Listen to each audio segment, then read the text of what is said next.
Untuk kesempatan kali ini saya mau memodifikasi dari mesin bubut menjadi desainer seperti ini. Dan ini hanya menggunakan papan triplek yang tebalnya kurang lebih 1,5. Terus ini hanya gulungan gulungan amplas biasa yang seperti ini. Terus tak lem pakai lem ibon baik di triplek dan juga di amplasnya. Setelah kurang lebih 10 menit terus ditempelkan. Nah, seperti ini. Sekarang kita rakit aja dan juga setelah jadi dicoba untuk performanya bagaimana desainer yang dimodifikasi dari mesin bubut rakitan.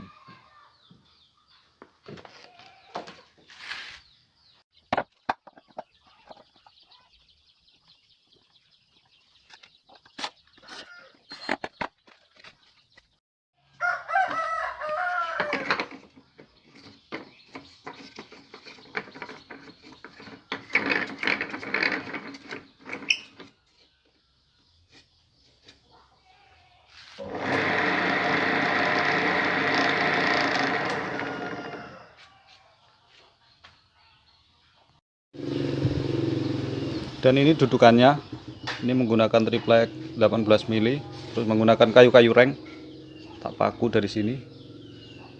Terus ini dibaut, mudah kalau yang ini.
Kurang lebih hasilnya seperti ini untuk hasil pengamplasan menggunakan descender modifikasi dari mesin bubut. Mungkin itu saja video dari saya untuk kali ini dan mudah-mudahan bermanfaat. Sampai bertemu di video selanjutnya.